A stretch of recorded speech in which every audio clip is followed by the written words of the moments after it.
écoutez, voilà, la jolie surprise est devant vous. Plantu est notre invité. Merci d'être là, Jean. J'allais dire aussi bon anniversaire avec 3 jours de retard, me semble-t-il. C'est gentil, hein merci. Voilà, Merci Jean beaucoup. Plantu qui est notre invité, vous le savez, dessinateur de presse, qui a toujours revendiqué d'ailleurs que cette profession existe, que le regard du dessinateur est journalistique. Oui. Et puis ça a duré 50 ans au monde, Oui. et c'est bientôt fini parce que c'est la Je dis retraite ça en mercredi. m'excusant presque. Hein Je dis ça en m'excusant parce que j'ai l'impression d'avoir connu Clémenceau. Non, C'est pas loin, c'est pas loin. Pas à ce point-là, mais c'est Mais vrai pas que loin quand même. 5 décennies, c'est pas mal. Oui. Et puis 5 décennies avec un regard toujours aussi vif sur l'actualité. Aujourd'hui, le dessin, ça serait sur quoi, tiens J'en sais rien. Non, mais ça, c'est un dessin que j'ai fait il y a 1 an. Ouais. Et malheureusement, Tiens donc. les petits drapeaux avec, vous voyez, avec le masque, ça tient la route. Je l'ai fait rapidement. Il paraît compliqué, mais je l'ai fait très rapidement, un peu dans l'urgence. Voilà, c'est ça, c'est des dessins. Je fais beaucoup de dessins, d'ailleurs, dans les hôpitaux. Et je remercie d'ailleurs les soignants qui me permettent de raconter ma manière de vivre cette crise sanitaire et sociale.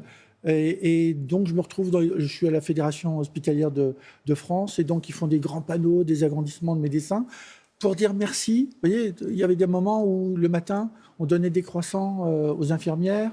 Il y avait des moments où on applaudissait à 20h. Il y avait un moment où les coiffeurs venaient coiffer les infirmières. Là, il y a des dessins. Voilà, ça me permet de... En dessous, juste en dessous, il y avait une couverture du Monde. Une couverture du Monde Une qui une date du Monde. de 2006. 2006. Au moment où il y avait les fatwas contre les dessinateurs danois. Et je me souviens, j'étais à Atlanta. Ouais.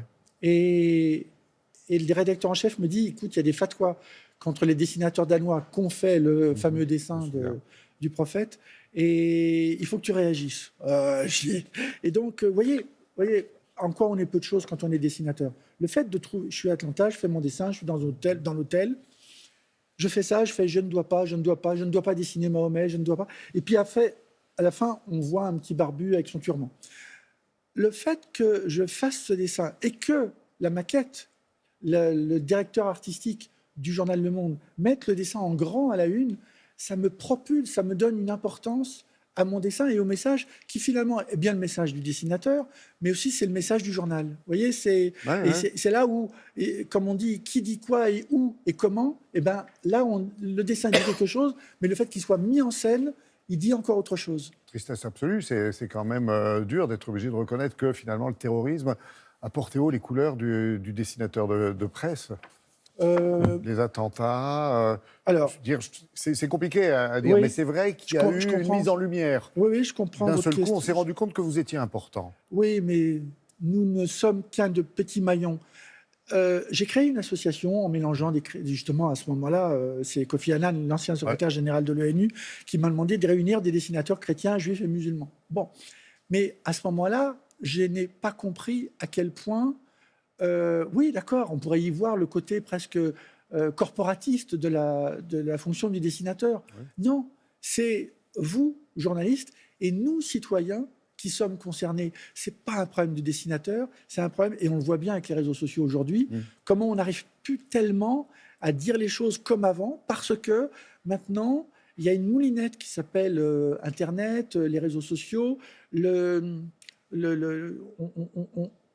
on casse vraiment beaucoup de liberté d'expression sur les réseaux sociaux, alors que c'est un outil génial, mais qui se retourne contre nous citoyens. Donc ce n'est pas un problème vraiment que de dessinateurs, même si j'ai une pensée pour mes copains de Charlie Hebdo, mais à la fois, c'est là où je me rends compte que quand on fait un dessin, en fait, on est les porte-parole de tous les citoyens qui essayent de s'exprimer comme ils veulent. Et quand je vous dis qu'aujourd'hui, avec les réseaux sociaux, j'ai pensé que Richelieu, j'ai repris le tableau de Philippe de Champaigne, et Richelieu, il dit, c'est une phrase qu'il a dite, qu'on me donne 10 lignes écrites de la main du plus honnête homme, et j'y trouverai de quoi le faire pendre.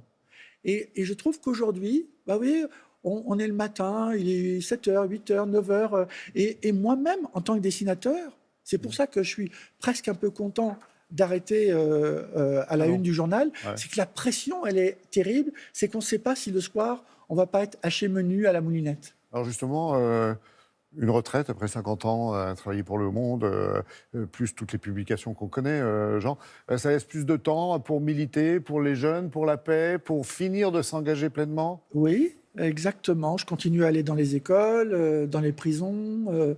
On travaille beaucoup avec les dessinateurs du monde entier. Hein. Ils sont 215. Et il y a des Français, il y a beaucoup, évidemment, d'étrangers par définition. Et puis, on fait les rencontres. Là, on va sortir dans quelques jours un livre qui est le produit d'une rencontre que nous avons faite il y a 2 ans en Éthiopie, à Addis Abeba, où on a réuni tous les dessinateurs africains et donné, ce sera un livre chez Kalman Levy, et donné le gros avantage de montrer la culture et le dessin de presse africain. Je trouve que c'est passionnant. Juste derrière vous, Jean, il y a votre tout premier dessin, ça me fait penser à Cartooning for Peace. Oui. Belle colombe. Oui, c'est drôle, c'est vraiment un hasard. Hein. Ça faisait des mois que je travaillais au Galeries Lafayette, je vendais des escabeaux et des meubles. Et tous les matins, je déposais un dessin au journal sans connaître personne. J'adorais Le Monde, mais je ne savais pas qui. Voilà. Et pendant des mois, j'ai téléphoné à la pause de 11h. Alors, mon dessin, j'avais 20 ans, mon dessin... ah ben non, mais continuez, ça nous intéresse. Vous avez été un oublié de la République ? Non, surtout pas. Non, surtout pas. Non, justement, la chance, la ténacité, bien sûr, mais la chance d'avoir à l'entrée du journal Le Monde déjà un gardien qui ait bien voulu me faire rentrer. Et ensuite, au premier étage, un garçon d'étage, on disait ça, ils avaient un costume à l'époque, ils avaient un uniforme, qui veuille bien me mettre en contact avec un rédacteur en chef. Ce rédacteur en chef, bonjour monsieur, il s'appelait Bernard Lausanne. Et pendant plusieurs mois, ça n'a pas marché. Mais à la fois, il me disait, mais c'est bien, continuez, donnez-nous vos dessins, on verra. Et un jour, un samedi, c'était la colombe qui est devenue un peu mon fétiche, mais par la force des choses, comme ça. Ouais.